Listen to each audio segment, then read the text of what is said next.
Flowers? Done. Peonies? He's allergic.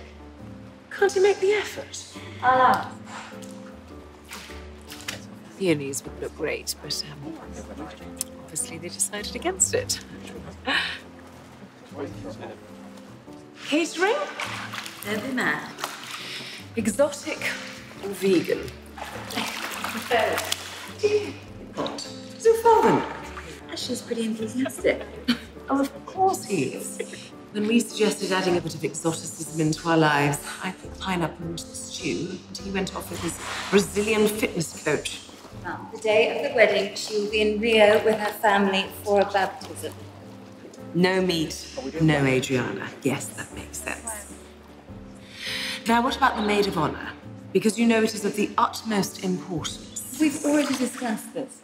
Do I need to remind you that at my own wedding, your Aunt Bethany, my very own big sister, whom my parents thought should be given an important role at the ceremony, you know, to sweeten the pill of her younger sister getting married before her, had the audacity, while the filet mignon was being served, to shag the best man in the cloakroom.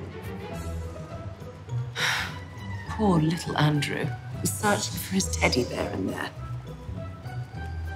Well, Aunt Bethany says herself that it was pure consensual fun and that he was a great leg. Did she give you the details?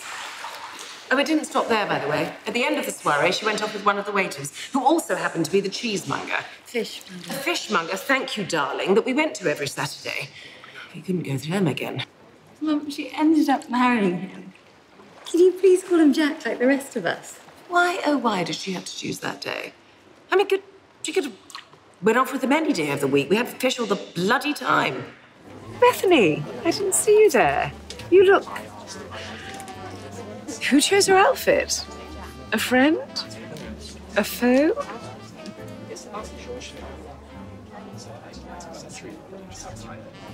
Didn't have a say on the choice of the dresses. I'm glad that the attention is on Emily today. Have you met Dan? He really is the best. She could do. Mum, I'm telling you, I've chosen my bridesmaids carefully. They're like sisters to me. Well, if history is an indication... Stop it. No, I'm sorry. Nikki is very, very sweet, as is Liv.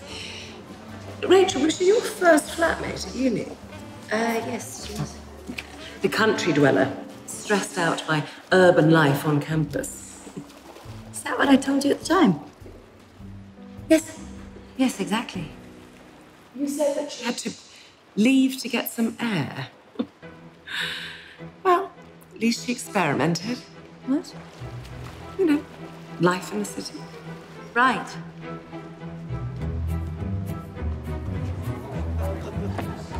Yeah, she means a lot to me. But it's been hard to see each other since she moved to France. Hard? It's a 2-hour train journey. Either you just simply have to get to the station. Giving birth to your sister, now that is hard. I mean, the head. Perhaps it was one of those out of sight, out of mind things. It happened that we didn't speak to each other for a few months. Not really knowing where we sit in our friendship.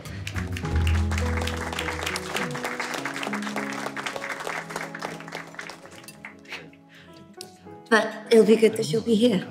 What do you think? I don't think we're really a competition. That'll be the perfect occasion to set things straight. I could probably talk maybe a little more, a little faster, perhaps. I mean, I don't know, but I don't really feel like... Ladies and gentlemen, my name is Rachel, and I'm Emily's bridesmaid. Well, one of them. Making a speech should be the role of Nikki, the maid of honor, as she constantly reminds us to call her, Nikki. But I know Emily would like something witty, so still, let's give it up to Nikki, who's done such a great job folding all the napkins. Bravo, Nikki. Dear Emily, dear Dan, oh my God, I can't believe this is happening. Somebody pinched me. Emily, I see you in your pristine white dress. That is so very white, almost blindingly so. And I'm so happy for you guys. Emily and I went through it all together. First serious boyfriends, first heartbreaks, first vaginal yeast infections. I will not dig into Emily's sexual past because that would be tacky. Emily's had so many cocks in her life that if you took all of them and lined them up around the equator, you could go from, well, actually, you wouldn't go very far because yes, she used to be a slut, but do you guys realize how large the planet is? Emily, you've always inspired me with your vision of the world, your vision of what it means to be a woman, a feminist. When I was little, feminism wasn't talked about as much as today. The only time I heard the word was when my dad told me that back in the day, the girl who claimed to be a feminist was definitely a dyke. So when Emily told me she was a feminist, I thought it was a subtle way to tell me she wanted to eat my pussy. I met you first, Dan. Then I introduced Emily to you, or you to her, I don't know, can't remember, does that make any fucking difference? Delightful, Dan. It's funny because I thought you were more interested in me first, right, Dan? Always asking me when you needed money. Always asking me when you needed a lift or condoms.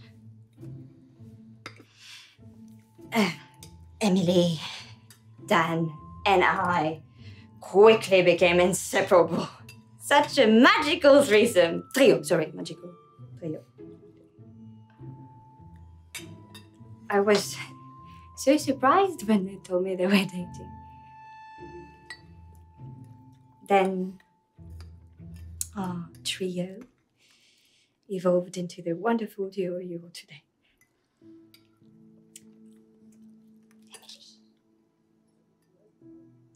my dear friend, my best friend, my...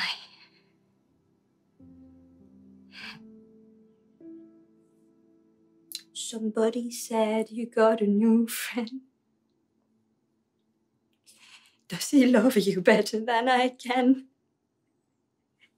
And yet I know it's stupid, but I'm just gonna see it for myself. I'm in the corner watching you kiss him. Oh, oh, oh. I'm right over here. Why can't you see me? Oh. And I'm giving it my all. But I'm not the one you're taking home. Ooh. And I keep dancing on my own.